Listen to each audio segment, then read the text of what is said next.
చెల్లెమ్మా ముందు అల్లుడి గారికి వడ్డించే. ఏంట్రా నీ ఆనందం? ఇంత సంతోషం ఏంట్రా? అల్లుడి గారితో కాసేపు ఇలా మాట్లాడే అవకాశం వచ్చింది కదా. మధు, నుంచున్నావేంటమ్మా? కూర్చో.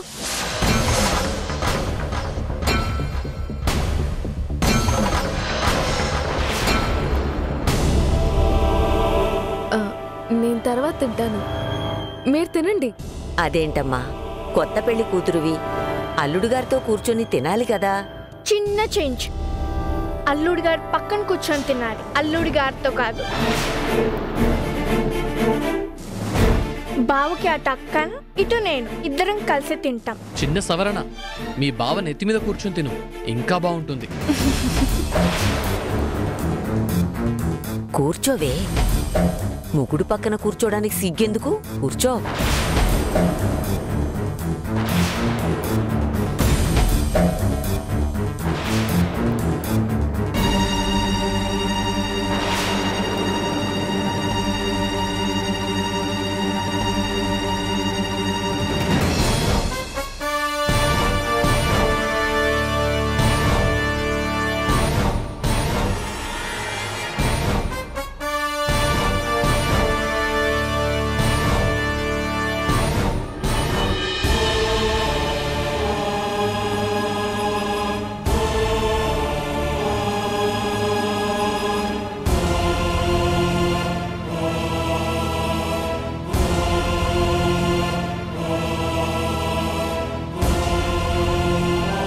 వాడు పేలబోయే అగ్నిపర్వతంలో ఉన్నాడు. ఒక భోజనం ఇంత టెన్షన్గా ఉంటుందని నేనెప్పుడు అనుకోలేదు. నీ జంటను చూస్తుంటే ఎంత ముచ్చటగా ఉందో తెలుసా నాయనా?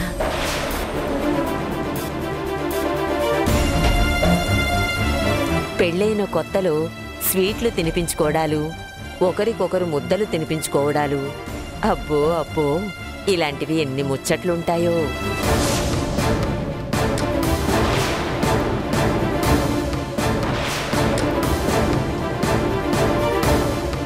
అమ్మా, ఇప్పుడు అలాంటివేవి వద్దులండి, వాళ్ళకు కొంచెం ఇబ్బందిగా ఉంటుంది.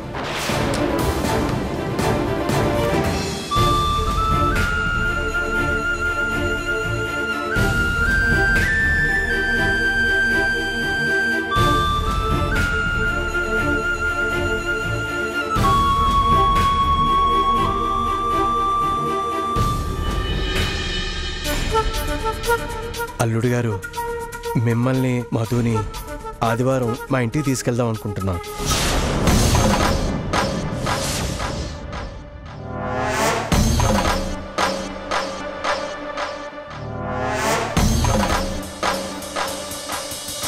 మీరు బిజీగా ఉన్నారని చెప్పారు. మీ వీలు చూసుకొని చెప్తే ఈ ఆదివారం వచ్చే ఆదివారం తీసుకెళ్తాం. అంత తొందర ఏం వచ్చిందిరా?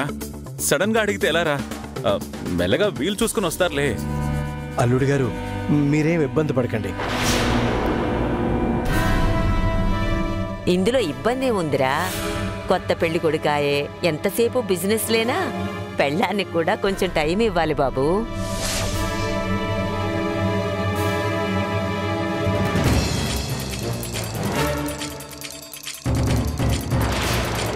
అమ్మా మధు, ఈ కూర బాగుంది, అల్లుడు గారికి కూడా వడ్డించు. రమణి, అల్లుడి గారు ఏమేమి ఇష్టంగా తింటారో అవి గుర్తుపెట్టుకో.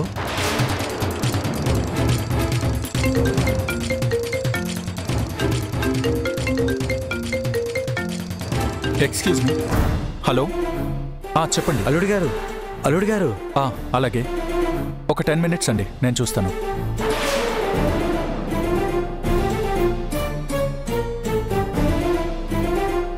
అల్లుడు గారు, ఒక్క నిమిషం. ఏమైంది అల్లుడు గారు?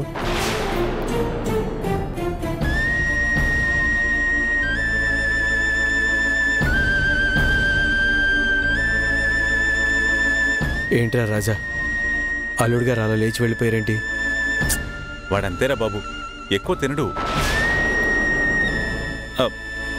మీరు తినండి అమ్మా, మీరు తినండి.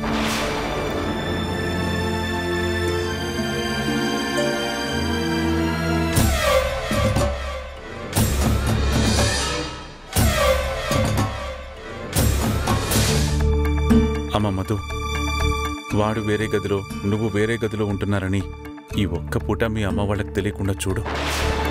ఎలాగోలా మేనేజ్ చేయమ్మా.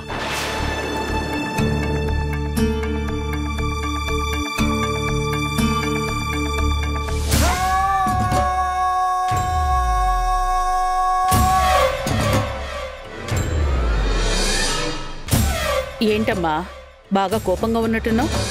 సున్నం ఎక్కువైతే నోరు పొక్కిపోతుంది. పొక్కిపోతే పోనీ, అప్పుడైనా మాట్లాడకుండా సైలెంట్గా పడుంటాను.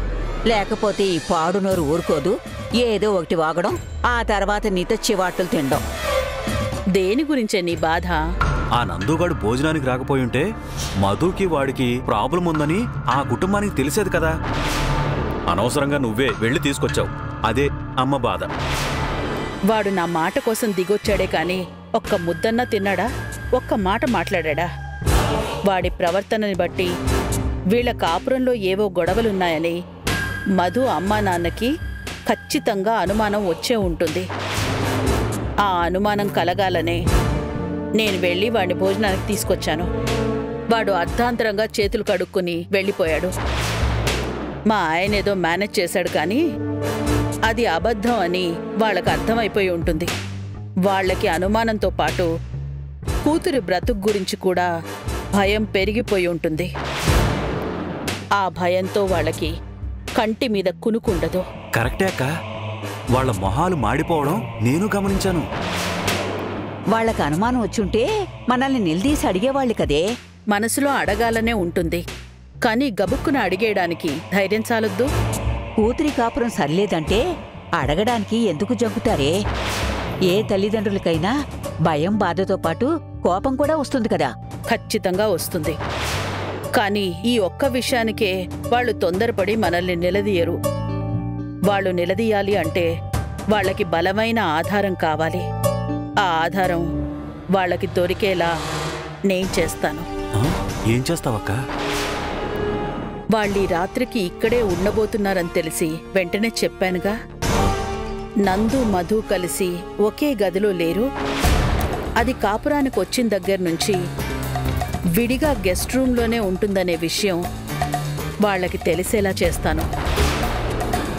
అదిప్పుడు ఎలాగైనా తెలిసిపోతుంది కదా. ఈ పిల్ల ఆ గదిలోకి రావడానికి వీల్లేదని వాడు తెగేసి చెప్పాడు. అప్పట్నుంచి అది ఆ గెస్ట్ రూమ్లోనే ఉంటుంది. ఇప్పుడు వీళ్ళు ఆ గదిలోనే పడుకోవాలి. అది వాడి గదికి వెళ్లకుండా అక్కడే ఉంటే వెళ్ళి పడుకోమని వాళ్ళు చెప్తారు. అదేమో వెళ్ళలేదు. ఎందుకు వెళ్ళట్లేదని ఆ పిల్లని అడుగుతారు. అదప్పుడు వాళ్ళకి చెప్పి తీరాల్సిందే కదా. నువ్వు అక్క ఇలా అనుకుంటున్నారు కానీ ఆ మధు ఏమైనా తెలివి తక్కువదా? నందుగాడిని తెలివిగా వ్రతంలో కూర్చోబెట్టింది. ఈ పాటికి అది ఆలోచించకుండా ఉంటుందా? దాని ప్లాన్స్ దానికి ఉంటాయి. సరిగ్గా చెప్పావు. దాని ప్లాన్స్ దానికుంటే నా ప్లాన్స్ నాకుంటాయి. అది ఎన్ని రకాలుగా ఈ గండం నుంచి తప్పించుకోవాలనుకున్నా ఈ దేవకి పన్నాగం నుంచి అస్సలు తప్పించుకోలేదు. ఎట్టి పరిస్థితుల్లోనూ భార్యాభర్తలిద్దరూ వేరువేరు గదుల్లో ఉంటున్నారని వాళ్ళకి తెలిసేలా చేస్తాను. బాబా అలివేని, ఈ టైంలో నీ క్లాస్ ఏంటే? ఓసే, నిజం చెప్పు. ఏం నిజం చెప్పాలి? నిజం నిప్పు లాంటిది, పప్పు లాంటిదని చెప్పాలా? పోవే ముసలి. ఏ, నీకిల్లాడి వేషాలు నా దగ్గర కాదు. అసలు నీకన్నీ నా పోలికలే వచ్చాయి. చిన్నప్పుడు నేను నీలాగే ఉండేదాన్నట. ఓహో, నా ఈ వాగుడు జబ్బు నీ పుణ్యమే అన్నమాట. నా మీద ఒట్టేసి నిజం చెప్పు. నీ కాపురం బాగానే ఉంది కదా? నువ్వు అబ్బాయి బాగానే ఉన్నారా? ఏదైనా సమస్య? నాకేదో డౌట్గా ఉంది. వచ్చిందండి లేడీ డిటెక్టివ్. అలా ఏం లేదే అలివేని. ఏంటి నీ పిచ్చి డౌట్లు? అది కాదే, నువ్వేదో దాస్తున్నావు. అబ్బాయి భోజనానికి వచ్చినప్పుడు చూశాం కదా, నీతో మాట్లాడలేదు, మాతోనూ మాట్లాడలేదు. అసలు కన్నెత్తి కూడా చూడలేదు. తిండి కూడా సరిగ్గా తినలేదు. ఏ అలివేని, ఆపు. నీ పిచ్చి అనుమానాలతో నువ్వే నా కాపురంలో నిప్పులు పోసేలా ఉన్నావు. మేం బావున్నాం, నువ్వు నోరెత్తుకు. నా ముందు నీ గారడీలు పనికిరావే, నీకన్నా ముదిరే నేను. బాగున్నావని చెప్తున్నాను కదే నా ముసలి బంగారు. హలో, ఏంటి ఏదో గుసగుసలు.com మీరేం మాట్లాడుకుంటున్నారో నాకు తెలియాలి, ఇప్పుడే తెలియాలి. ఏయ్ పోవే పో. ఏంటి బామ్మ, అక్క దగ్గర నుండి వివరాలు సేకరిస్తున్నావా? ఆ స్వీట్ నథింగ్స్ అన్ని స్వీట్గా అడుగుతున్నావా? చిల్లిపి, నాకు తెలిసే నువ్వు చాలా రొమాంటిక్ అని. వెళ్ళవే వాగుడుకాయ, ఇక్కడ రహస్యాలేం మాట్లాడుకోవడంలా. వెళ్ళి మంచినీళ్ళు తీసుకురాపో, నేను మాత్రలు వేసుకోవాలి. నిజమే చెప్తున్నావా లేకపోతే నన్ను పంపించడానికి కుట్ర చేస్తున్నావా? అరే వెళ్ళి నీళ్ళు తీసుకురాపో. ఏదో మాట్లాడుకుంటున్నారు, వచ్చి చెప్తా మీ సంగతి. కాస్త వెచ్చగా కాచి తీసుకురా. మా అమ్మవు కదూ, మా మధు మంచిది కదూ, చెప్పమ్మా. ఏదైనా సమస్య ఉంటే చెప్పవే. అలివేణి, ఒక చిన్న సమస్య ఉందే. చెప్పు చెప్పు, ఏమిటది? నిన్ను భరించలేకపోతున్నాను.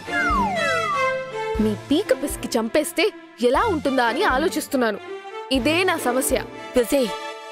వేళాకోళం కాదే, ఏదైనా సమస్య ఉంటే చెప్పవే. పెద్దదేమో అలా చేసి వెళ్ళిపోయింది. నీ కాపురం అటు ఇటు అయితే ఈ ముసల్ది నిజంగా గుండాగి చచ్చిపోతుందే. చంపేస్తానలా అనకు. నీకేం కాదే, నువ్వు సెంచరీ కొడతావు. అల్లుడు గారు ఒక రకంగా ఉన్నారేంటో, అలిగారా లేక ఏదైనా కోపమా? ఏమీ అర్థం కావటం లేదు. మీరిక్కడున్నారా? మీకోసం గోరువెచ్చని నీళ్లు పట్టుకుని తిరుగుతున్నాను, తీసుకోండి. అమ్మా, రమణి ముందు నేను కంగారుగా ఉన్నానని తెలిస్తే తను ఇంకా కంగారు పడిపోతుంది. ఏంటి రమణి, ఇంత వేడిగా ఉన్నాయి? కాస్త చల్లబడ్డాక తీసుకురాలేకపోయావా? ఎంతసేపండి, కాసేపట్లో చల్లబడతాయి. వాతావరణం చల్లగానే ఉంది కదా. అవును, మీరేంటి ఇక్కడున్నారు? ఏం లేదు రమణి. లేదు, మీరేదో కంగారుగా కనిపిస్తున్నారు. అబ్బే ఏం లేదు రమణి, నేను బాగానే ఉన్నాను. ఇది చూడండి.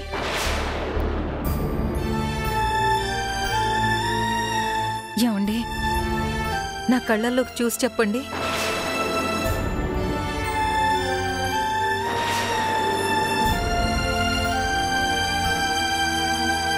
మీరేంటో నాకు తెలీదా చెప్పండి?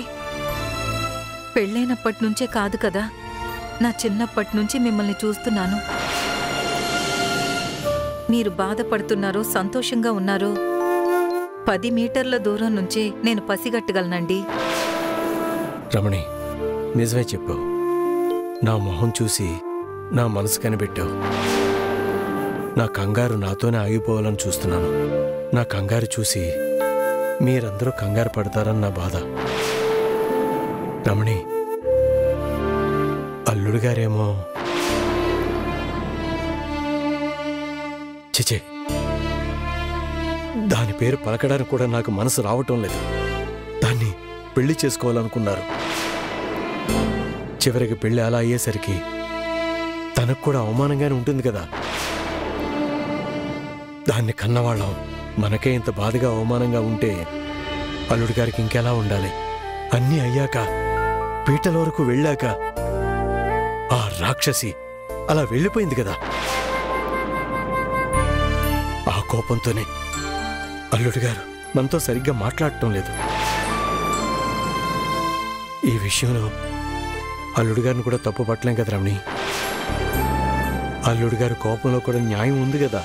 మన మీద కోపం చూపించడంలో న్యాయం ఉందేమో కానీ ఈ కోపం మధు కాపురాన్ని ప్రభావితం చేస్తే మాత్రం కష్టమవుతుంది కదండి.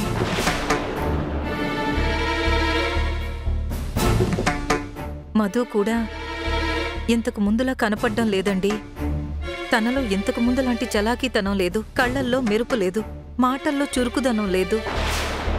రమణి, ఎంత కాదన్నా పెళ్ళయ్యాక ప్రతి ఆడపిల్లలో కొంచెం పెద్దరికం హుందాతనం వస్తుంది కదా. పుట్టింట్లో ఉన్నట్టు చలాకీగా మెట్టింట్లో ఉంటే ఎలా కుదురుతుంది చెప్పు? లేదండి, మధు మన దగ్గర ఏదో దాస్తుందని నాకు అనిపిస్తుంది. అల్లుడి గారికి మధుకి మధ్య ఏదైనా పొరపచ్చాలొచ్చినా, ఇబ్బందులు ఎదురైనా మనమెక్కడ బాధపడతామో అని మధు ఆ విషయాన్ని దాస్తే మాత్రం ముందు ముందు చాలా ఇబ్బంది అవుతుందండి. ఒక విషయం మా అమ్మ అప్పుడప్పుడు చెప్పేదండి. కొత్త కాపురంలో సమస్యలు నిప్పురవ్వల్లాంటివని, వాటిని తొందరగా ఆర్పేయాలే తప్ప నలుగురికి కనిపించకూడదని, కొంగులో దాచుకుని తిరిగితే చీర కాలిపోయినట్టు కాపురం కూలిపోతుందని చెప్పేదండి. మధు అలా చేస్తుందంటావా? ఏదైనా ఉంటే నీకు చెప్తుంది కదా రమణి. నా బాధ కూడా అదే కదండి. మనం ఎక్కడ బాధపడతామో అని తన సమస్యని దాచిపెట్టుకుంటే ఆ సమస్య కాస్త పెరిగి పెద్దదై పరిష్కరించలేనంత పెద్దదైపోతే అప్పుడు మన దగ్గరకొస్తే మనం కూడా ఏం చేయలేం కదండి.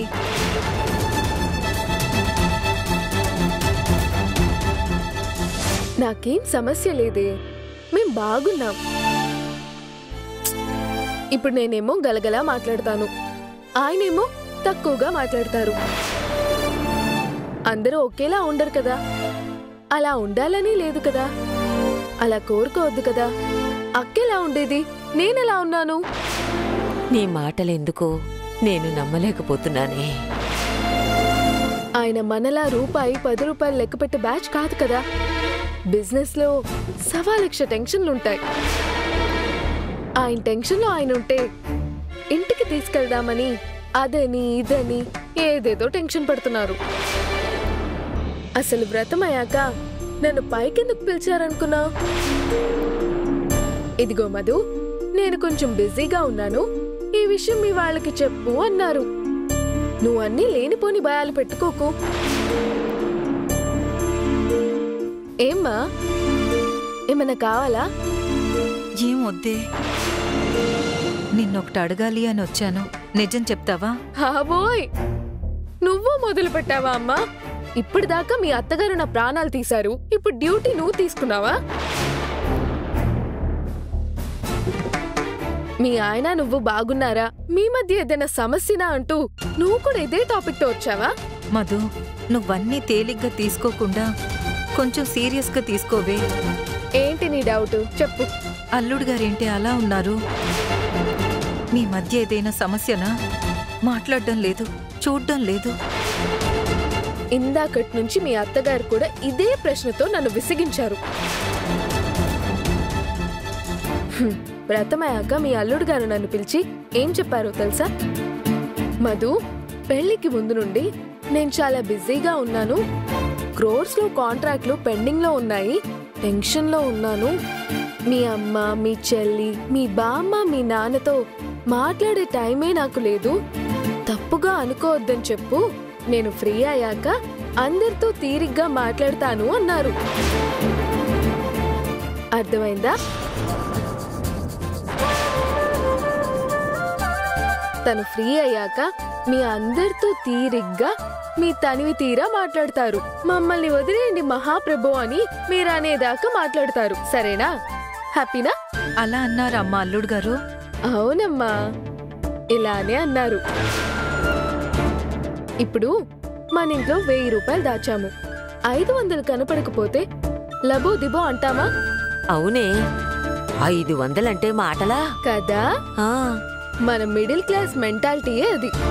500కే నువ్వు ఇలా కొంపలు మునిగిపోయేలా చేస్తే క్రోర్స్ లో వ్యవహారం వాళ్ళకెలా ఉంటుందో చెప్పండి. అర్థం చేసుకోండి.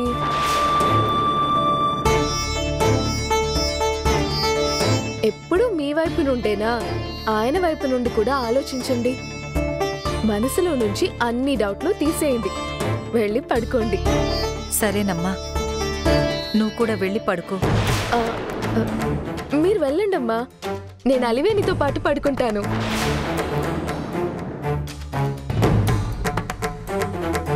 అదేంటి, నువ్వు అత్తయ్య గారి దగ్గర పడుకోవడం ఏంటి? నువ్వింకా పెళ్లిగాని పిల్లవనుకుంటున్నావా? వెళ్ళి అల్లుడు గారి గదిలో పడుకో.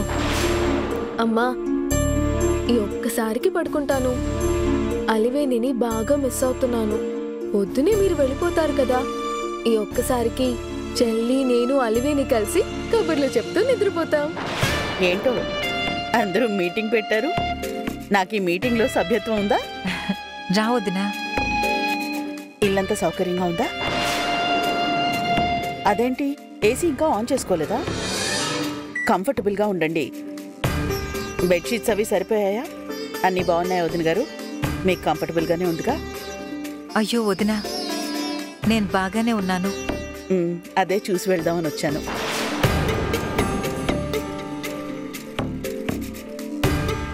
ఏంటమ్మా మాత్రలు వేసుకున్నారా? పొద్దుపోయింది, మాత్రలు వేసుకుని పడుకోండి. పడుకుంటానమ్మా, పడుకుంటాను. అరే మధు, నువ్వేంటి ఇంకా ఇక్కడే ఉన్నావు? వెళ్ళి పడుకోలేదా?